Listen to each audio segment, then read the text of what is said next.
안녕하십니까. 3월 22일 박근혜 대통령 옥중투쟁 1089일째이며 총선을 24일 앞두고 있는 오늘 우리공화당 뉴스 시작하겠습니다. 저는 우리공화당 대변인 안현정입니다. 중요한 공지를 한 가지 드리겠습니다. 어제 3월 22일 오전 자유공화당 최고위원회에서 당명을 우리공화당으로 변경하기로 의결하였습니다.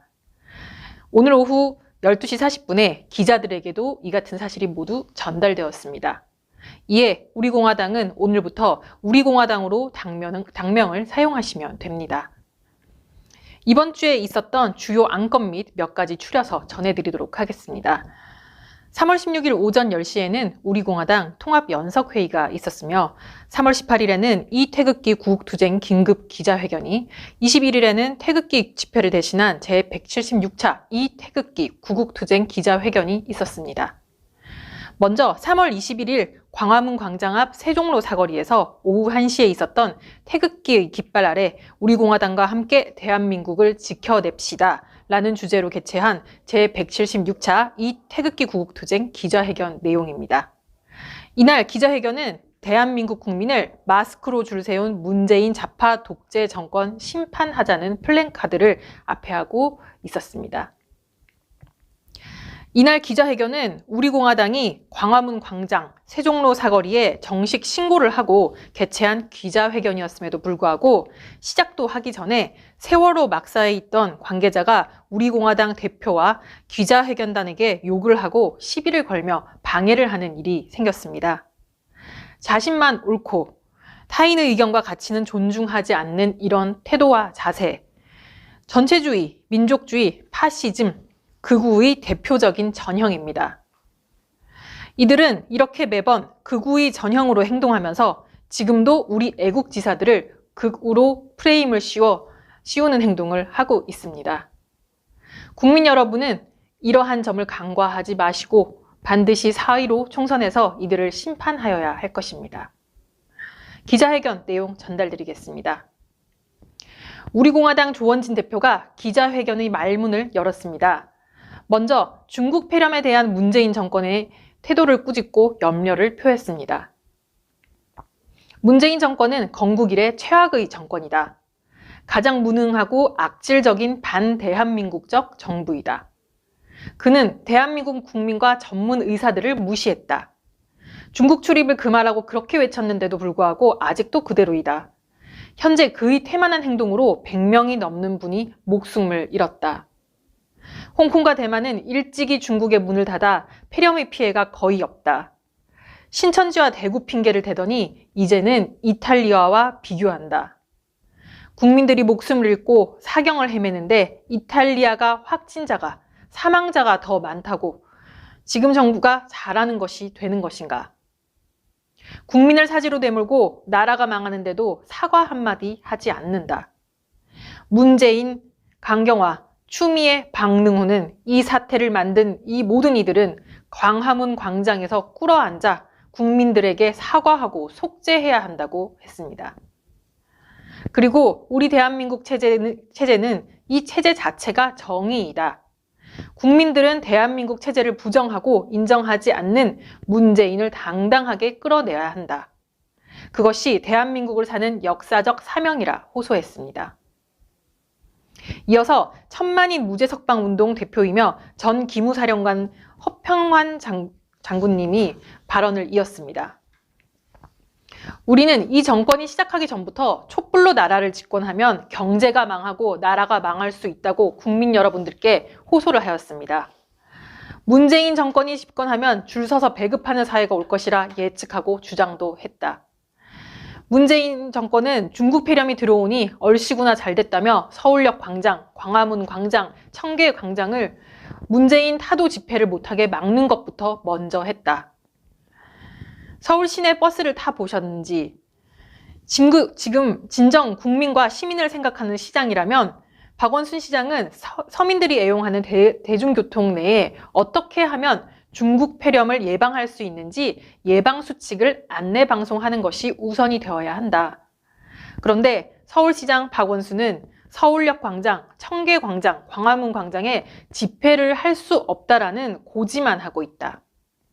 진짜 심각한 문재인 중국 폐렴에 대한 안전수칙은 이런 방구도 없다. 그래서 우리가 이렇게 기자회견으로라도 문재인 정권의 진상을 알리려고 하는 것이다. 그리고 미래통합당 황교안 대표에 대한 비판을 하였습니다. 지금 우리가 해야 할 일은 어떻게 하면 4.15 총선을 앞두고 보수 우파가 하나로 단결하여 승리하고 문재인 주사파 일당이 주장하는 연방제 통일을 막느냐가 당면 과제이다. 그래서 우리공화당 조원진 대표는 수차례 그래왔던 것처럼 지금도 황교안 대표에게 조건 없이 만나자 제안하고 있는데 황교안 대표는 일절 응하지 않고 있다. 그동안 황교안 대표가 적극적인 행동이 없어서 헛개비 대표인 줄 알았는데 공청 결과를 보니 다 사퇴시키고 자기 세력으로 갈아치우고 있다. 황교안은 힘이 없는 자가 아니라 비겁한 자임을 이번 기회에 알게 되었다. 애초에 박근혜 대통령이 탄핵되었을 때 권한대행으로 앉아서 헌재 소장만 임명했었어도 탄핵을 막을 수 있었다. 그런데 그 위중한 사태 때에는 가만히 있다가 황교안 권한대행 기념식이나 만들어서 돌리고 파면 선고가 났을 때 그 결과를 존중한다는 성명서를 냈던 사람이다. 하지만 우리는 오늘도 내일도 통합을 할 의사를 가지고 있다. 시간이 얼마 남지 않았으니 통합을 하자는 제안을 하고 있으니 선거연대라도 하자며 우리 공화당의 통합 의사는 계속 유효함을 호소하기도 했습니다. 또 정치외교안보 전문가이며 태극기 집회 총괄을 맡고 있는 박태구 최고위원이 발언을 했습니다. 문재인 정권은 무조건 반미하고 미국을 조롱해왔다. 미국 대사관저 담벼락을 넘고 주한 해리스 대사 코수염 뽑기 행사를 하고 그런데 나라 재정이 파탄이 나고 코로나로 재정 압박을 받으니 미국에게 싹싹 빌어서 600억 달러에 달하는 통화 스와프를 체결했다. 그래도 미국이 우방국이니까 이 재정 파탄에 대한민국에 약 마이너스 77조를 마이너스 통장 마련을 해준 것이다. 반미하고 친중하는 주사파 무리들이 이번에 미국의 600억 달러 통화 스와프 체결을 미국이 해준 것에 대해 생각해보고 국민들이 얼마나 흑세무민했는지 알아야 할 것이다. 또 오늘 토요일 새벽 6시를 조금 넘어 북한이 단거리 미사일을 2발이나 쏘았다. 미국이 추구하는 공중방어막을 하겠다라는 것을 정부가 협력하면 국민들이 이런 일이 일어나도 안심할 것인데 국민들은 대한민국 안보가 파탄났다라는 것을 반드시 알아야 할 것이라 하였습니다. 이어 우리공화당 최고위원 이주천 애국정책연구원 원장님 발언이 이어졌습니다. 이전에는 시청 앞부터 광화문 광장은 붉은 세력의 놀이터였었다. 민주노총, 정교조, 촛불도 없는 이 조용하고 깨끗한 광화문 광장이 우리 자유공화당 조원진 대표의 노력으로 만들어진 결과이다. 서울 시민들이 위대한 이 애국활동에 대해 인정해 주시기를 바란다. 또 문재인 정권이 중국 폐렴을 수입해서 국내에 살포했다. 중국 우한 폐렴에서 코로나 바이러스로 이름을 바꾸더니 영어권 나라에서는 코리아 바이러스로 착각하는 지경에까지 이르렀다. 우리나라를 입국 제한한 나라가 100여 국이 넘는데 유독 일본에 대해서만 알러지 반응을 일으켜서 반일 감정을 충돌질하는 모습, 반일 선전선동에 넘어가서는 안 된다. 4월 총선에서 문재인 정권을 심판하는 의미에서 국민 여러분들의 한 표를 반드시 부탁드린다 하였습니다. 또 국가기도재단 김동구 목사가 다음 발언을 이었습니다. 정부가 중국 폐렴을 빙자하여 교회 집회 금지를 권고하더니 구상권을 발동하겠다고 하고 있다. 대한민국 6만 개 교회 가운데 2~3개의 교회에서 있었던 일로 이런 발상을 한다면 서울 시내 지하철을 중단해야 하고 세종시, 정부청사 모두 다 폐쇄되어야 하는 것이 마땅한 것이 아닌가. 이것이 한국교회를 공산주의적인 체제로 물들이겠다라는 시스템이다. 한국교회를 길들이려는 구상권을 밀고 나가려는 정부를 몰아내야 한다고 주장했습니다. 이어서 애국통일연구소 남광규 소장이 중국 폐렴에 대한 현 정부의 기만과 사회주의 체제로의 개헌안에 대한 호소를 이어갔습니다. 먼저 중국 폐렴에 초기 방역으로 중국 입국만 막았었어도 이렇게까지 사태가 되진 않았을 것이다. 대한민국 의사 간호사가 잘한 것을 문재인 정부가 잘했다며 국민들을 기만하고 있다. 그리고 사회주의 체제로의 개헌안에 대해서는 지난 3월 6일 탄핵을 주도했던 인사들 142명이 개헌 발의를 하는 성명을 발표했다. 여야 가릴 것 없이 탄핵파들이 앞장서서 낮은 단계 연방으로 진입하자는 것을 노골적으로 반영하는 것이다. 선거도 끝나지 않았는데 이들이 앞장서서 대한민국의 체제를 바꾸려고 하고 있다.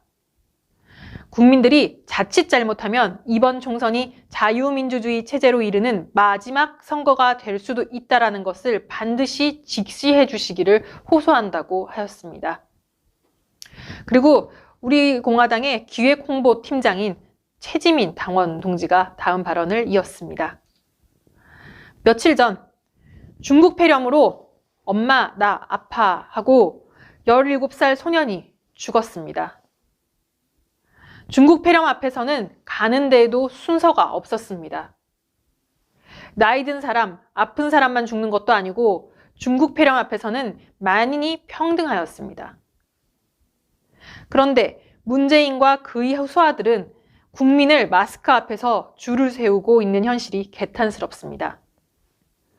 박근혜 대통령 때 이런 방식으로 마스크를 사라고 했다면 아마 이 자리에서 폭동이 일어났을 것입니다. 가련하고 불쌍한 국민들, 자기 목숨이 아깝지도 않은지, 언제부터 대한민국 국민들이 고분고분했었는지, 이 17살 소년이 멀찌감치 사는 경상도에 있는 대구 소년이 아니라 여러분들의 자식, 친척, 조카, 친구가 될 수도 있습니다.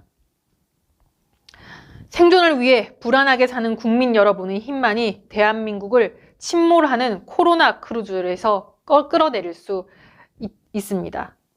여러분이 분노할 때만이 우리 자식들이 안전하게 살 수 있습니다. 골기하십시오. 혁명하십시오. 일어나십시오. 분노하십시오. 라며 최지민 당원 동지는 열변을 토했습니다. 그리고 마지막으로 우리공화당 조원진 대표가 마무리 발언을 하였습니다. 존경하는 국민 여러분, 사회주의 개헌안을 아십니까? 이는 자유민주주의 체제, 대한민국에 대한 도전입니다. 보수를 자청하는 김무성 같은 자가 빨갱이와 손을 잡고 내각제를 빙자로 자유민주주의를 해치는 사회주의 연방제 개헌을 하려고 합니다. 원포인트 개헌이라는데 개정 이후에는 전반적인 개헌이라는 내용이 있습니다. 이 개헌은 자유민주주의 체제가 아니라 광장민주주의를 대의민주주의로 만들겠다는 것입니다. 그런데 이 중요한 사실이 경제지 딱 한 군데에서만 기사가 되었습니다. 국회가 발의하고 대통령이 발의할 수 있는 개헌을 이제 국민이 100만 명만 모이면 개헌할 수 있게 한다는 것입니다. 민주노총 인원만도 해도 110만 명입니다. 이것은 민주노총만 모아놓고 그것이 국민의 뜻이냐 마음대로 개헌 발의가 가능하다는 것입니다. 대한민국의 자유를 무너뜨리는 사회주의 개헌을 반드시 막아야 합니다. 여러분들이 눈 감고 속으면 총선 이후 대한민국은 급속도로 사회주의로 가는 것입니다. 여러분들의 손자, 손녀는 사회주의 연방제, 대한민국에서 살게 된다는 얘기입니다. 4.15 선거에서 반드시 혁명을 이룩해야 할 것입니다. 라고 마지막 발언을 했습니다. 우리공화당 태극기 구국 기자회견이 시작되기 전부터 끝날 때까지 세월호 박사에 있던 관계자는 극우주의의 끝을 보여주었습니다. 끊임없이 우리공화당 기자회견을 방해하고 욕설을 했습니다. 자신들만의 가치와 의사가 옳음을 주장하는 이 전체주의 파시즘적인 극우의 행태를 우리는 끝까지 좌시해야 할 것입니다. 다음 내용입니다. 3월 18일에는 우리공화당 조원진 대표에 대한 검찰 송치 발표는 총선 전 자행되는 야당 탄압임을 규탄하는 긴급 기자회견이 있었습니다. 기자회견에서는 우리공화당 인지연 수석 대변인이 대표 발언을 했습니다. 그 전문을 요약드리도록 하겠습니다. 2017년 3월 10일 대한민국의 헌정질서가 중단된 불법 사기 탄핵을 헌법재판소가 용인했다. 그 순간 태극기 하나만 손에 든 애국 동지들이 헌법재판소를 둘러싸고 있던 공권력에 의해 5분의 애국 국민이 목숨을 빼앗겼다.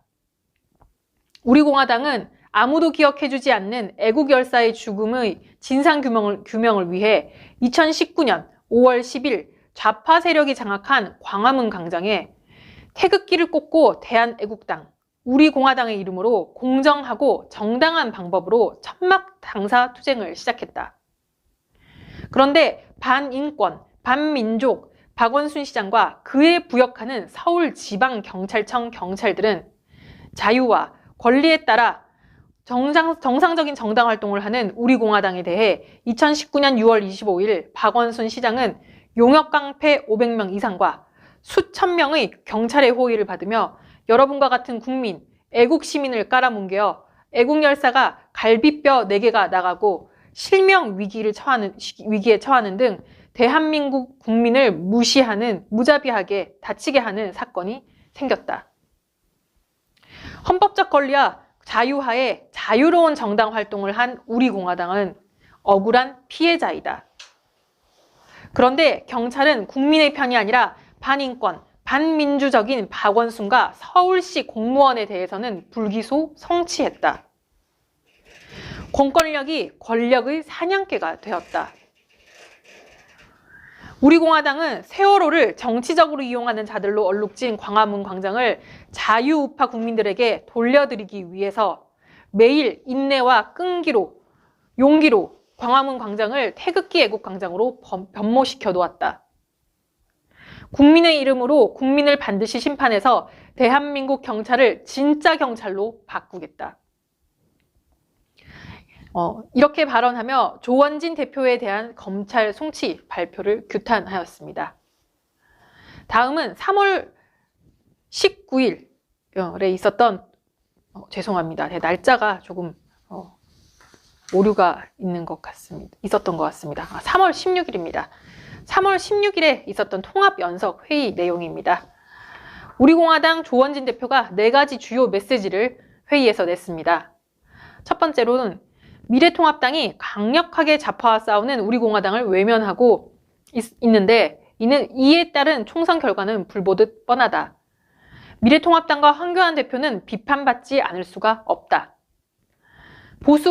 보수는 분열하지 말라는 박근혜 대통령의 메시지가 3월 4일에 나왔는데 이틀 후인 3월 6일에 개헌안을 내다니 대한민국 자유민주주의 체제를 바꾸겠다는 그들에게 경악을 금하지 않을 수가 없다. 박근혜 대통령의 탄핵을 인정하는 것을 넘어서 이들은 탄핵을 찬성했던 사람들과 자유주의 경제체제를 부정했던 사람들을 모두 공천하고 올바른 말을 하는 사람들은 공천 배제한 사실에 경악을 금하지 않을 수가 없다. 두 번째로는 우리공화당 예비후보 등록이 하루에 5, 6명씩 늘어나고 있다. 그중 3분의 2가 서울, 경기 지역이다. 후보자가 100명이나 되는 정당에 100기를 들고 들어와 통합을 하자니 국회 70년 역사상 유례가 없는 일이다. 연대, 연합, 통합 어떤 방법으로라도 대화의 장으로 나오라고 제안하지 않았던가. 우리공화당은 처음부터 조건을 내건 적도 없었다.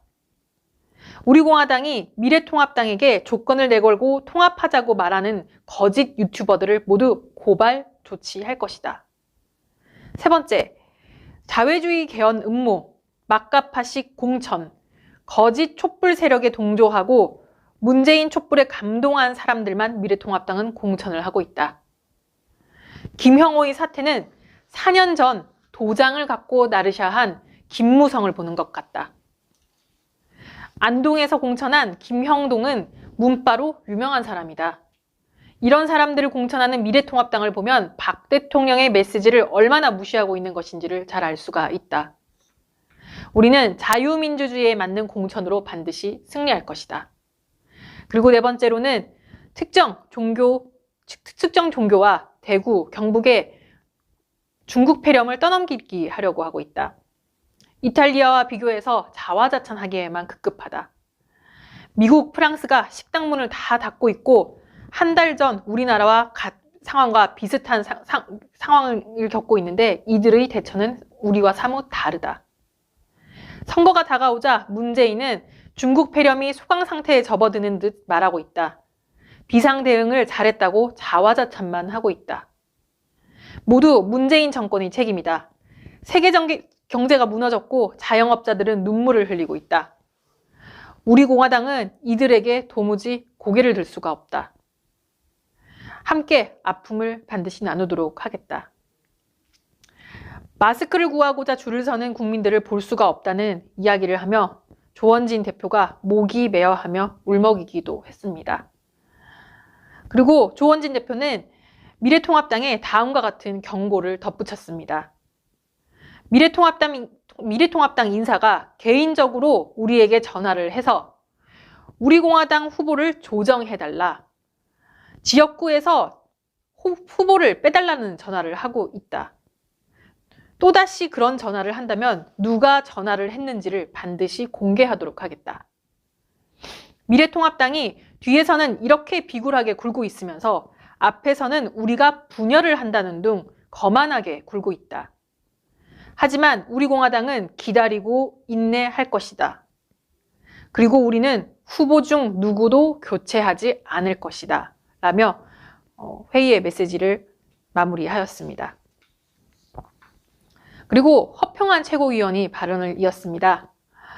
허평한 최고위원은 며칠 전 80대 노인이 지팡이를 짚고 약국 앞에서 마스크를 사려고 줄 맨 뒤에 서 있는 것을 보았다. 목이 메이더라. 아무도 이 노인에게 관심을 보이지도 않았다. 내가 줄 앞쪽에 서 있었는데 뒤로 가서 노인에게 자리를 바꿔 양보해주자 그때서야 사람들이 하나 둘 조금씩 양보를 하기 시작했다. 이런 상황에 화가 나서 이런 사태를 만들어 놓은 이 정권의 사람들을 이번 총선 때 또 뽑아주면 이제는 마스크가 아니라 쌀 한 토를 받고자 줄을 서야 한다는 것을 명심해야 할 것이라 하였습니다. 젊은이들까지 우리를 지지하는 것은 지금 보수 우파의 가치를 젊은이들도 통감하고 알고 있는 것이다. 보수 우파의 가치는 문재인 정권을 끌어내리는 것이고 우리는 문재인 정부를 심판하는 정당이다. 그리고 이어서 우파 역사학자인 이주천 최고위원이 다음 발언을 이었습니다. 우리 한반도에는 중국 사대주의가 조선을 멸망시킨 역사가 있다. 그런데도 지금 정권은 역사에서조차 교훈을 얻지 못하고 있다. 아직도 중국 유학생이 동원이 되어 댓글 조작을 하고 집회에 참여시키고 동원되고 있음을 개탄하였습니다. 또 이어서는 헌법학자인 판상수 최고위원이 발언을 했습니다.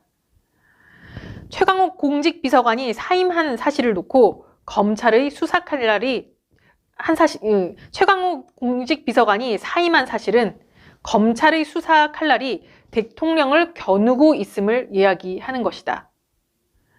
본인이 대통령을 지켜줄 수가 없으니 사직한 것이라며 이것은 문재인이 겁먹고 있다는 것을 시사하는 바라고 이야기를 했습니다. 그리고 이들은 스스로 사면초가임을 드러내고 있는 것이라 이야기하였습니다.